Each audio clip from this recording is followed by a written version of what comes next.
I'm Richard Lloyd Jones, and this is Thinking with Somebody Else's Head. There must have been a eureka moment back in the late 1800s when, investigating an infection in the French wine industry, Louis Pasteur happened upon the discovery of microorganisms. He must have felt that jolt of thrill of realizing that he'd stumbled upon something really monumental. He was perfectly aware of the concurrent research being conducted by rival French scientists, including the extraordinary Antoine Béchamp and even Pasteur's great friend, Claude Bernhardt. The separator of the waters between them, something that came to be as contentious as the war of the currents between Tesla and Edison, was that his scientific rivals had reached the opposite conclusion. The body does not get sick as a consequence of an invasion of microbes from outside, but is instead sick in the internal system of the organism. Microbes appear as a consequence, not the cause of disease. Pasteur's self-marketing won the day, however, and his discovery underlies all of the paranoia and fear around contagions. Calming pandemic hysteria, today on Thinking with Somebody Else's Head. True illness is the attempt to create what was never meant to exist. Norberto Keppe. Disinverting the human being and society. This is the Stop Radio Network. Welcome back to Thinking with Somebody Else's Head on the Stop Radio Network, in Spotify, iTunes podcasts, everywhere good podcasts are heard. I'm Richard Lloyd Jones. And I'm with Dr. Claudia Bernhardt Pacheco, and I've been talking all week, last week too, about this coronavirus in my classes. And there's something that struck me. I was asking my students today, because there's such a hysteria around this, Claudia. They've closed Italy, closed the borders. I've heard stories of executive travel in the United States being canceled for the next month and a half. There are companies in New York, I understand, suggesting that their people don't come to the office. So I think there's I wanted to try to get to the mentality behind this, not the conspiracy theory, but the thinking, although maybe a conspiracy too. That's certainly possible. But the mindset that makes this fear escalate like you're lighting a match to gasoline. There's a scientific theory and mentality that's behind all of this, putting alcohol gel on our hands 20 times a day, recommending we don't shake hands anymore, or that restaurant tables are separated by more distance, and companies forcing people to work from home. I wanted to try to come to this science that's behind this, because I think this is a fundamental point. If there wasn't this scientific view, we wouldn't be following all of this advice so easily and doing all of the things that are supposed to be done to protect us. So in an article you wrote in our latest newspaper, you talked about this as being disease as an attitude, as a philosophy of life, and how Dr. Keppe has introduced this innovative concept that our diseases come from attitudes we adopt in life. They don't have an existence in themselves. Could we start there? Would that be a good place to start? I notice you're making notes furiously as I speak. So that's no, because great. I don't want to lose my... Yeah, your train of thought, of course. I think, Richard, when we speak about this epidemics and about health and people interested about health, we enter in an area which is very much dangerous, because it increases or triggers the feelings of paranoia of people. This is for sure. Yeah. So we could speak about the sociopathological point of view, social point of view, and the psychopathological or psychoenergetic point of view, and then discuss a little bit about health, what gives us health, physical, mental, and long-term lives, Yeah. if you're going to live longer or not, how these things work. Because one of the things I've noticed, Claudia, is that when they focus on these pandemics or epidemics, they focus on the two aspects that are part of what they consider the science of epidemic medicine: the virus or the thing that's supposed Viruses, to bacteria, and the means of transmission. Okay, this time it's through they say through the bats, whatever it is, through the blood, this is ridiculous, of course, but whatever it is that's bringing it. But they never talk very often in the media about the third part, which is the susceptibility of the host, person who accepts So this is the part you want to get to. When you see a movement like what you said in China, now in Italy, and all over the world, the organization of OMS. The World Health Organization. Yeah. And all the media involved, you can sense that there is something much bigger behind. In this situation where you find a virus that is much less harmful and lethal than the other ones, H1N1, the swine flu, all this, the it were Ebola, much more dangerous, if you want to say that. This is much softer in terms of danger, of harm that it could create. And the cases, the vast majority of people that died for other reasons, like 70% or something like this are older than 80. They are older people that have already diseases. They are weak. So what could you say? They could have something that would weaken a little bit their immune system, and they would die for other reasons. Very, very few young people could die of this coronavirus. Children, we don't have any case of children dying of this coronavirus. So you see that there is something behind. Some people investigate or they wonder, would this be because this power of the world, this elite, the economic powerful and the political powerful, what might be their interest in doing this, causing this hysteria all over the world with something that is so innocuous? Almost no children died of this disease. Yeah, it's obvious. It's the system is whatever it is attacking the people who are older, and they are sick already, and sick already, weakened already, and there's no way really to even prove that it's the virus that killed them. It could be something else that killed them. I mean, they could have died because they were weakened. It's like AIDS. So what could be their interest? What could be the interest of these these powerful? To play with the stock market? Yeah. To bring the stock market down. This is happening. And manipulate the stocks, buy them when they are very, very cheap, and then later on have all the power. Which happened in 1929. Is exactly what happened. And they say China got an enormous advantage of this crisis because they were top number one news in the world, and they gained a lot of money with this.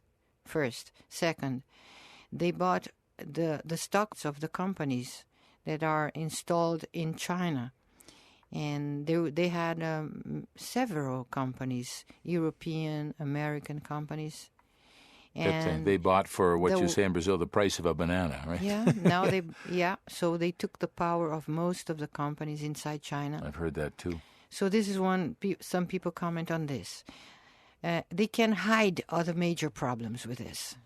They can hide recession, they can hide climate change problems, horrible problems we are facing in the planet.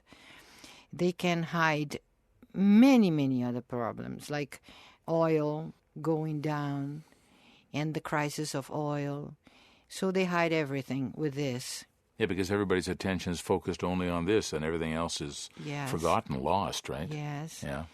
They can stop the velocity of the production if it's like a huge bubble in this global market, and they don't know how to bring things down with the speculation and this bubble. This is the best way to bring this bubble down. If they shut off all activities in the country's economy, it needs to stop producing, to stop selling, stop the stock market. So this is a way to deal with bubbles. Yeah, they call economic it bubbles. to cool off the market, right? To cool off the market. Yeah, because it's just too inflationary. It's too going too fast. Yeah. So they can do a lot of things using this, and they will never say the real reason for this. Now we have the other side of the coin, which is the people, and how psychopathology enters in this game. Which is, people normally, they suffer from this problem of nocebo, is the opposite of placebo. We call this an inverted placebo, Inverted placebo, which is, if you think or if you are afraid of becoming ill, you generate an energy inside of your organism that will create symptoms and create diseases. Let me tell you specifically how that happens, because I've experienced that in my own life. Yeah. I'll give you two examples. When Dr. Roberto Giraldo was here, an infectologist, a specialist in infectious medicine, he said that in Mexico, when they had the outbreak of the swine flu, the president of Mexico went on the radio, and he said, we have a serious problem, and here are the symptoms. Within 3 hours, all the hospitals were full. Because once you mention the symptom, you start thinking you have it. I used to work on medical translations here, Claudia, when we had a translation company. And if I got a translation about breast cancer or arthritis, things that I don't have, I could do easily. But if I got a translation about prostate problems, and they started to say, well, sometimes difficulties urinating at night, sometimes you wake up 2 or 3 times, I start thinking, oh, gee, that's sometimes that happens to me. Maybe I have a prostate problem. I'm not kidding you. It's exactly what happens. The suggestion of the symptom, if you're susceptible, you start to follow that. Oh my God, And do you realize cancer. This is energetic? This is energetic. Totally energetic. It's energy of thoughts, energy of feelings. This is energy. And so if then you ask me, come on, Claudia, so there are symptoms that can be faked. But what about the other diseases? They are real or they are suggestions? So then we come to a major point. All diseases, they come from distortions of energy. These distortions of energy, they can be created by our own thoughts, feelings. Most of them are created by this energetic distortions, from tumors to diabetes to circulatory problems. Autoimmune diseases, obviously. Even more. Autoimmune diseases. Infections. You could say that a healthy organism, well-balanced, energetically well-balanced, has all the means they need to keep healthy, keep in good form. Yeah, of course. There is no disease, pay attention, even microorganisms, I'm not speaking about bacteria, because we will speak about bacteria in the understanding of bacteria and viruses. But you can name like this germs in terms of small organisms. Invading the body. Parasites. They can, and they do invade the body of many people many times, but some people have defenses and expel this organism, this foreign organism, and other people don't. And this invaders, they end up by being expelled in some cases, or creating their own kind of environment inside the body and creating symptoms and diseases. So what I'm saying is that a healthy organism has defenses enough, should have, by nature, to protect themselves. Now, energetic things, or things that bring down our energy, our energetic balance, they can not only create diseases inside our bodies by ourselves, our own organism create diseases, tumors and all these other diseases, cancer, pneumonia, all. Or they can receive like a hostage from outside, which is a stranger and can, take for over sure, take over the organism. the system. Now, let's speak a little bit about bacteria and viruses. Are the bacteria real? Do they harm us or they don't? In the late 19th century, beginning of the 20th century, some geniuses like Dr. Béchamp, Antoine Béchamp,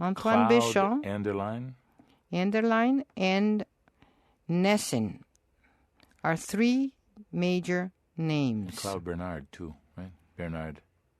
Claude Bernhardt, he was also a genius, and he was the main developer of this notion of the milieu intérieur. Yep, the interior milieu, the interior environment. Yeah. Yeah. So all of those scientists, through their researches in this dark field microscopes, what did they see?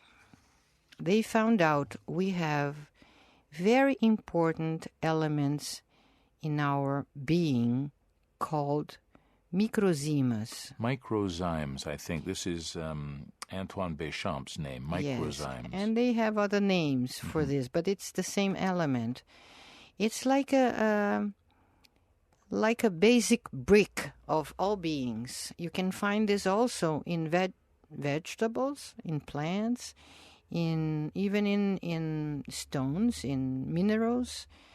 It's like a basic brick, energetic brick of life. I think Béchamp called it the third element of the blood, right? And you don't find it only in the blood. You find it everywhere. Yeah. But in the blood they are present. Yeah. So these elements, if our organism is threatened, they develop themselves to protect our bodies and to expel the intruder, I guess. Intruders or the danger or the symptom, what is going wrong. For instance, if you have a red blood cell that is energetically deformed, they can deform their membrana. They can adapt themselves, try to adapt themselves to this change in the energy of the blood. So they deform themselves.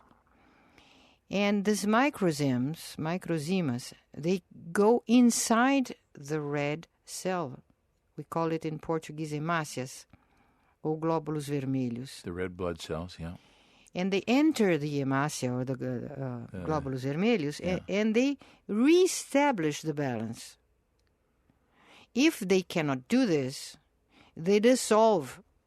They help to dissolve this sick hemácia, or the sick cell of the blood. Yeah. So they have a role to correct or to destroy what is wrong.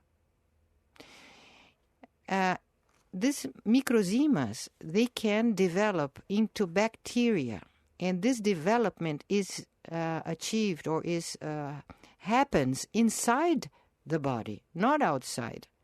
Right. So as a response to something. A response, a defense.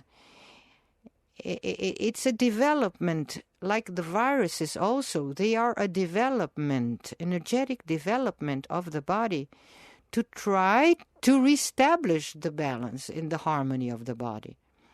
That's why when you hear people saying he was infected by some bacteria, This idea of being infected by something coming from outside came from Pasteur. Yeah. And this led to the creation of the big pharma.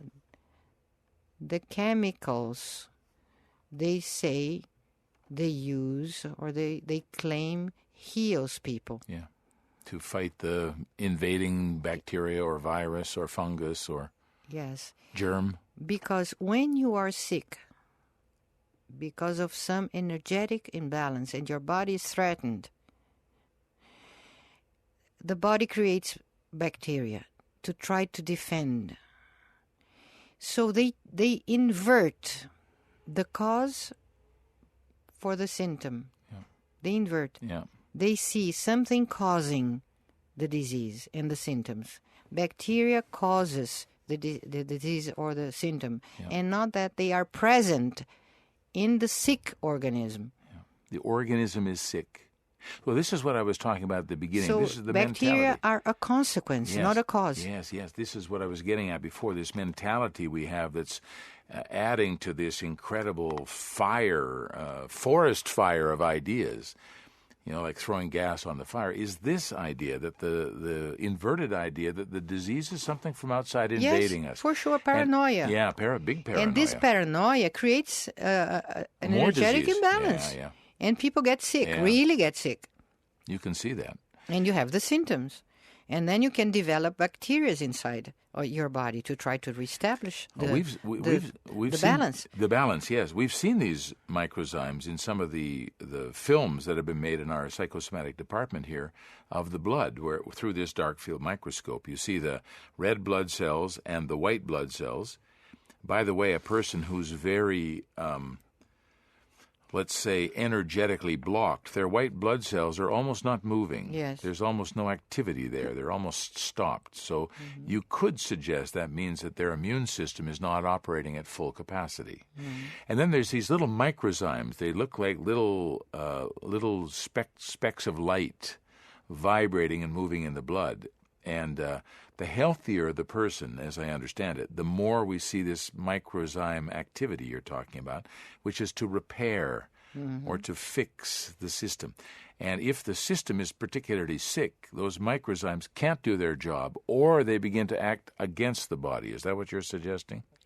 Not against. Not against, never. Not never. Okay. A symptom is always an attempt to reestablish balance. Okay, all right. The milieu intérieur. All right. To reestablish the balance of the milieu intérieur, which Claude Bernhardt used to speak about. The interior environment, the environment of the organism, yeah. And the root is always energetic. So we never have, an autoimmune disease is when the body begins to attack itself. Yes. In order to try to restore some kind of balance. Got it. Which is most of the time is psychological, sometimes psychosocial. Like this idea of pandemia is a psychosocial disease, creating diseases to people, because it involves the resonance of more people and the environment. Like an atom bomb, it creates an energetic imbalance, and it can hit your body drastically because of this intoxication, but it's always involving energy. Now, the defenses, they come always from within, and the energetic imbalance most of the time comes from within. And here we remember what Jesus Christ said. It's not what you eat and what comes from outside to your inside, like what you eat, what you take in, but it's mostly what you say, what comes from within out. Goes out from you. In verbal or emotional, energetic. Exactly that. So this is the root and the key and the wisdom to understand the true medicine. The true medicine. Medicine of the soul, as Dr. Keppe calls it. Yes. And healing through consciousness, as you call it. Yes, and energetic medicine, if you may say it also. Yeah. So our media is playing a very, very bad role. Horrible. Yeah. The media, the authorities, this panic. I can tell you, these people falling sick one after the other, it's mostly because of this resonating energy that comes from, and they contaminate these ideas contaminate. It's like a Woody Allen movie, Woody Allen, he reads about a new symptom, and he starts thinking, oh my God, I have cancer. He takes the jump, it's kind of, he does it as a comedy. But it's like this, the human being is like that. You read about a symptom, and then you start to vibrate with that condition and symptom. As we said here one time, Richard, or more than one time, doctors, they tend to die or to develop a disease that they are experts in. Yeah. They study that, they live with people that have this disease, so they kind of resonate with this, and many of them end up by developing this kind of disease. What we're talking about here are the false foundations of medicine based on Pasteur, who maintained that disease comes from an invasion of microbes from outside. What's been erased from medical science is the incredible work of scientists like Antoine Béchamp and Gunther Enderlein and Claude Bernhardt, who collectively concluded the opposite. Disease comes from a weakening of the internal environment. A lost chapter in biology, it's been called, and this scientific wisdom is being rescued now by Norberto Keppe. Exactly what we need now to calm the paranoia and fear of pandemics. That's our program for this time. Talk to you next week on Thinking with Somebody Else's Head.